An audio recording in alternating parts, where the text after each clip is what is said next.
over to Fun Unlimited Polaris in Gouverneur, New York, my friend Ryan's place.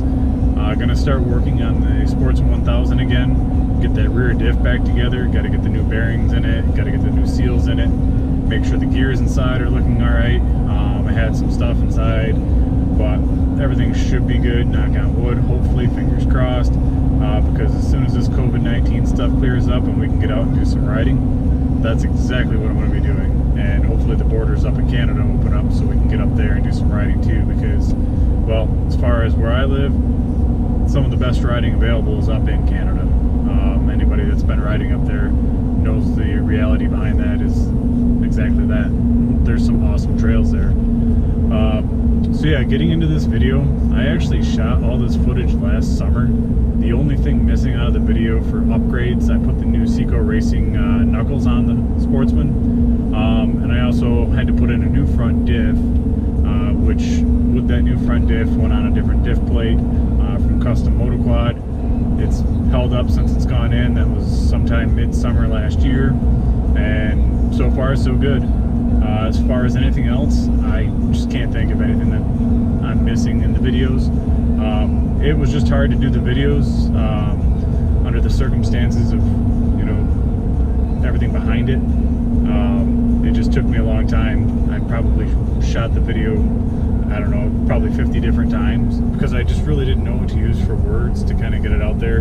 The whole story behind where all this started, why it started, and why I still keep going with it. You know, I didn't want to put it out there as a sob story. I didn't want anybody, you know, expressing to me, you know, I'm so sorry for your loss of your brother. You know, my brother passed away 3 years ago. So, you know, I've had the time that I needed to heal from it. Still think about him every day, of course. But that's part of, you know, losing somebody that you're really close to. You know, you never stop thinking about them, but you still got to move on with life and keep living and take care of yourself and, you know, enjoy life, because it does make you realize just how short life can be. And that's really what it comes down to. You know, keeping the memory going for him through doing what I love to do, and then when I get to that point, starting the foundation, and hopefully can give something to somebody that's in the need of it.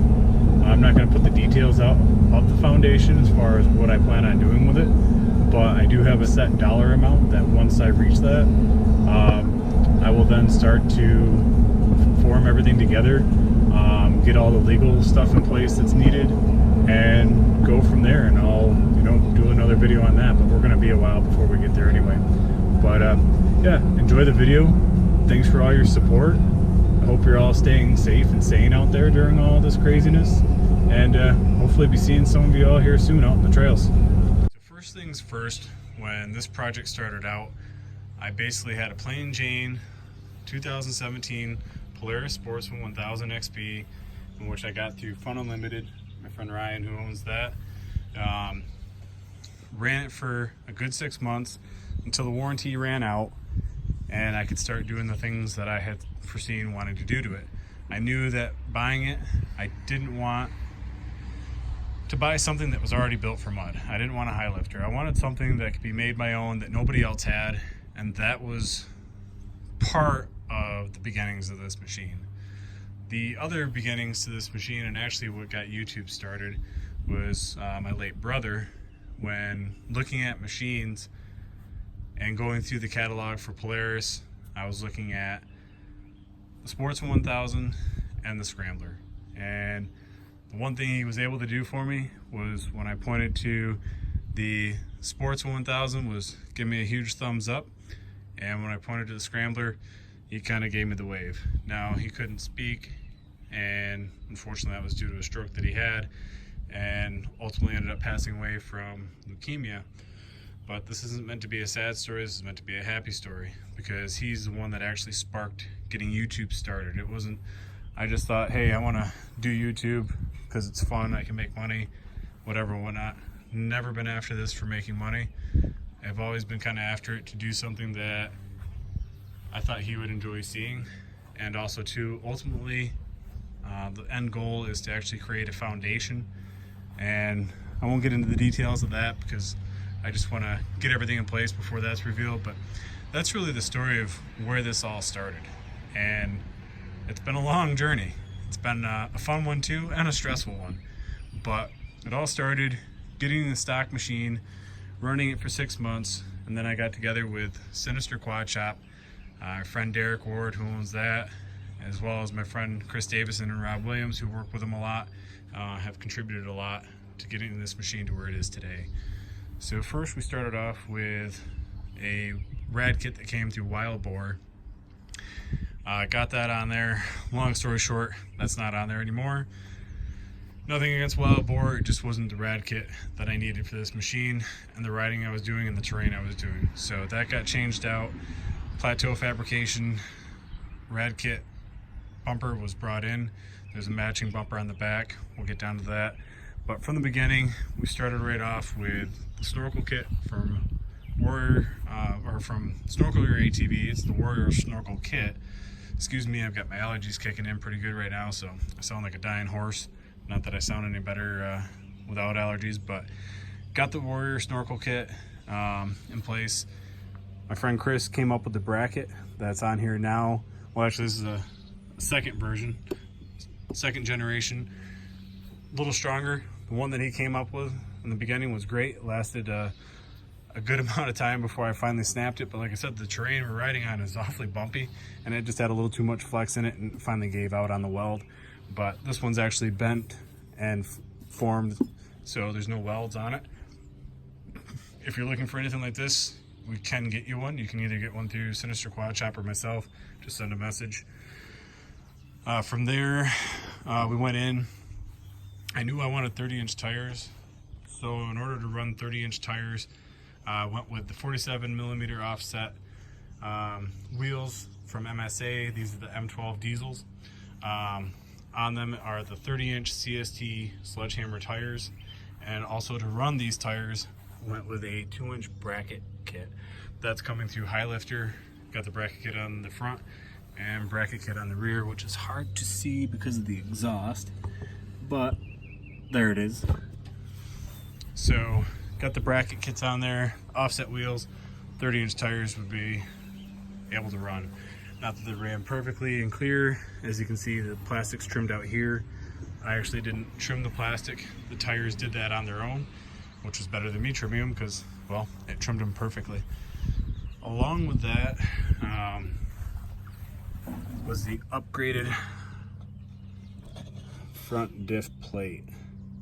So that's your Seco Racing. That diff plate is designed to, well, not break, as some people have heard about the terrifying experiences others have had with their front diff blowing apart. Well, that's due to a front diff plate that was not billet steel as this one. So nothing against Polaris, but all machines have their pros and cons. Also too, we've got a Seco Racing reinforcement plate on the frame there, as well as in the rear. You can kind of see it down there. And those are put in place to just provide more support to the frame. There's other sections that they're in, but I just can't get to them and see them clear enough. I have Highlifter DHT axles in the front and the rear. Obviously putting those in place because running a bigger mud tire, bigger tire, well, naturally axles will break if they're not a decent axle. We have the RJWC dual exhaust system in place. Sweet looking exhaust, sweet sounding exhaust.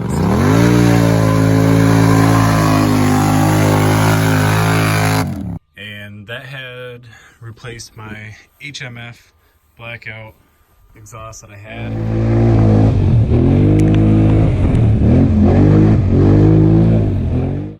I wanted the RJWC exhaust from the beginning, but ultimately ended up going with the HMF exhaust. Nothing against HMF, it was a great exhaust, but the RJWC exhaust is what I always wanted and should have just went with from the beginning, just because that's what I envisioned being on this bike when I was looking at everything I wanted for doing the rebuild. So now they're on there. I'm extremely happy with them.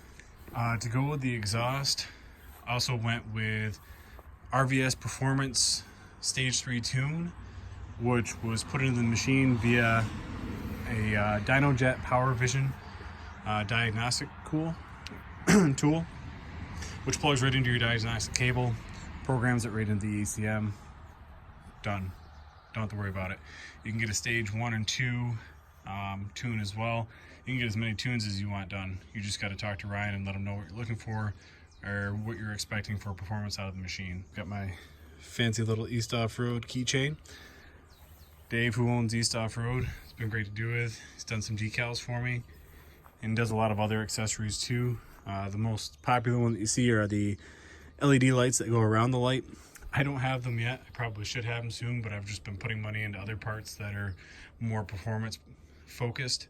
But if you're looking for some accessories, jump right over to eastoffroad.com and Dave will hook you up with those.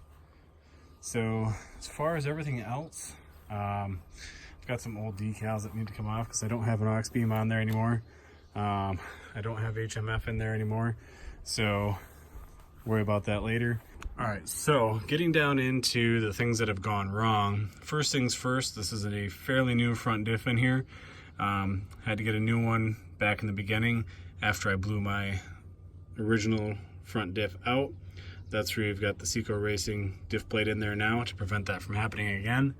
Also, while I'm down here, the steering post, which is right here, has been replaced. The splines got worn out in it, so my steering was getting a little sloppy. I had play to the right and left, so ultimately that was replaced. And I've also got some other things that are going into that, but that's coming down the road. As many of you also know, this is a brand new motor in this machine. Literally, I think I have 400 miles on it now. This motor was blown on the last run of the season. I was at the Buck Run down in Tug Hill, and well, sometimes you have a little too much fun and things happen. So I highly suggest you get the best insurance you can for your ATV, especially if it's a brand new one and if you have a ton of money into it, because that's exactly what this is. As far as things that have gone wrong, that's literally it. I mean, you have your normal wear and tear, bearings, bushings, brake pads. Really, that's the only thing that I've had with this machine that I've had to replace, but that's normal. That's natural wear and tear if you're riding a lot, and that's what you're going to get. Oh, yeah, so the next thing that's coming, my knuckles are pretty much done. So where the ball joint fits in on the bottom, they're pretty much just rounded out. So with that is going to be the Seco Racing knuckles that are going to be coming in, and we'll go on this. They are a billet steel knuckle. These are cast. These are the stock ones. So that will get replaced out. That will take care of that, as well as some new ball joints going in as well. But again, natural wear and tear, bigger tires, lots of power, a few wheelies, lots of bumpy trail. Well, you're gonna wear some things out. So that really concludes that. So we'll get into the gear that I run and go through that a little bit. So getting into the gear, the Yeti is an important one because that keeps things cold forever. Needed a drink there. So getting into this, my original helmet, a G-Max. Both helmets are G-Max. Current helmet, old helmet, also spare. But I started off recording on the side. Let's get that ballaster out of the way. There we go. So I started off recording on the side, and I had a lot of people telling me that they didn't like that view. And honestly, neither did I. So I started researching into front mounts, chin mounts. I didn't like anything I was seeing. They had straps going through the front. I hated that. Other ones, people were showing that they drilled through and made mounts. I didn't want to drill into my helmet. And then finally one day, I finally came across the Pro Shot chin mount for your helmet. This thing is awesome. I've ran into zero issues with it. I've been running it for 1.5 years. Haven't had to replace a single thing on it. Haven't broken up a single thing. And the videos, the way I look at it, have become a lot better just because of that one single item. They're not cheap. Be prepared to spend some money on them. I want to say they're 40 bucks for the mount. It's hard to look at it and say, oh, spend $40 on plastic, but well, when the quality's better for video just because of that, it becomes worth it. I also have 2 Hero 5 cameras. Honestly, people have been like, oh, you should upgrade to the Hero 6 and then to the Hero 7. They'll probably tell me, yeah, you should get the Hero 8. In all honesty, the Hero 5 does everything I need it to do. Does anything anybody getting into this is going to need it to do. I highly suggest, if you're just getting into this and you want to get a camera, just get the Hero 5. Save yourself some money. It's going to give you everything you need and then some. Little head mount. I don't use this here, being I'm from New York. I ride in New York. You have to have those. And honestly, when you ride in the trails that we ride in New York and how we often ride, I would never ride without a helmet. Down south, different story. I went with the head mount. Pretty nifty little thing. Did its job. I also use that when I'm duck hunting. Down there, you don't have to wear helmets. You're also riding really slow and crawling through thick mud. So really, you're not doing anything crazy, where I wasn't going to ride fast, do anything stupid, and try to flip my bike over, crack my head off rocks, so on and so forth. Assortment of stuff. I got my micro SD cards in here. It's all over the place because we just went on a ride this weekend, but I've got like 6 batteries, a bunch of SD cards, and whatnot. It does everything I need it to do. I'm holding my tripod right now, just a $16 tripod, Amazon special. And then also too, I have my DJI Mavic Air drone that I use. I did go with the Fly More package, just because you get the additional batteries, which is a good deal, trust me. It lasts a while up in the air, 21 minutes, more like 18, but still a good long period of time. But if you're getting some really good footage, you definitely want those extra batteries. Out here I've got the new decals that were just done up. These were done for me actually by Green's Performance here in Ogdensburg, local guy. A few different colors, assorted colors. I've got black, red, purple. There's pink in here somewhere too. Oh, there's the pink. Red, white, and blue, of course, because that's, I mean, come on. I couldn't not have the red, white, and blue. Black, if I didn't already say it, and the red. So if anybody's looking for decals, you can go right on to the northcountryboys.com webpage, and there's a section in there under shop where you can buy the decals, if that's anything of interest to you. As far as that, I can't really think of anything. I mean, I've got my enclosed trailer. It's a 14-foot Wells cargo trailer. Done a little work to that. Put all insulation in the walls, insulated the ceiling, and kind of closed everything in to make it look decent. Kind of get down here a little bit. Gotta figure out something for the front. Haven't quite gotten to that yet, but it is what it is. Gotta have the porta potty. Did some electrical with it to run my LED lights, which I know somebody's gonna ask about the electrical, so I may as well just come up here and go through it quick. I'm no electrician, so trust me, it's not fancy.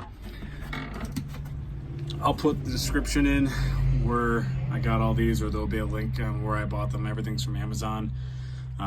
So I got my toggle switch, which also has USB plug-in and cigarette lighter adapter. Also gives you your voltage, which I just charged this battery on Wednesday, and it's been charging phones, GoPro batteries, and running the LED lights, and it's only down to 11.9. So getting in, I've got the, can't even pronounce it, Krieger 1500 watt inverter,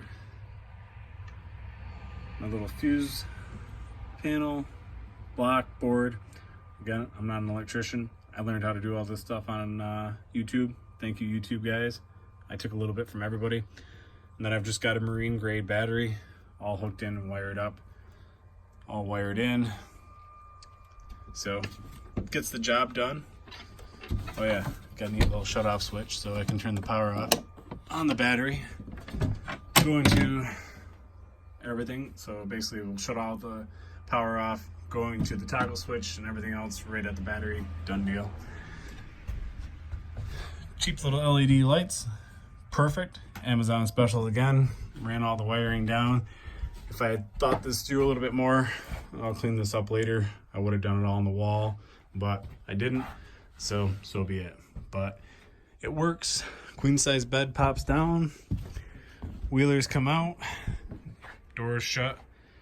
You've got mobile camper that didn't cost you 30 grand.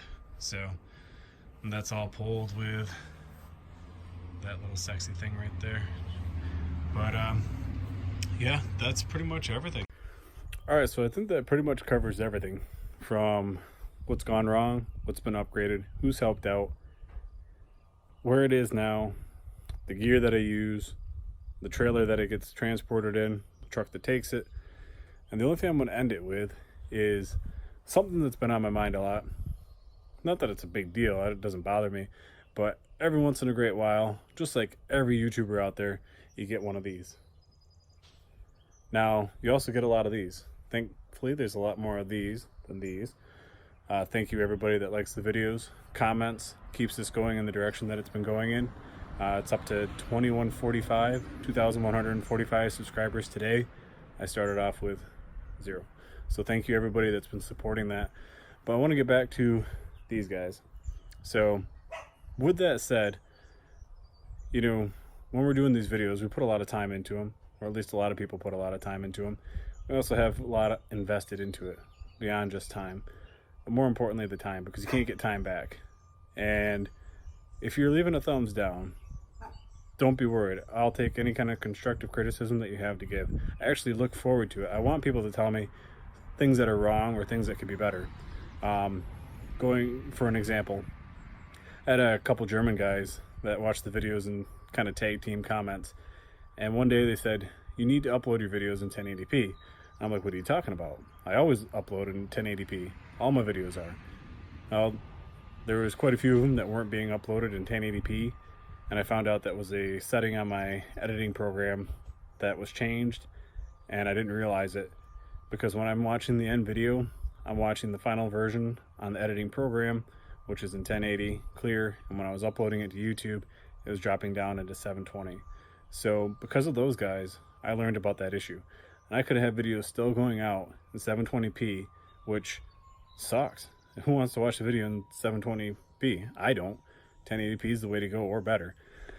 So that was fixed, but because of those guys commenting and letting me know what I could do better, that was fixed. Now, if you're giving a thumbs down and you're not telling me what you didn't like, I can't fix it, I can't make it better.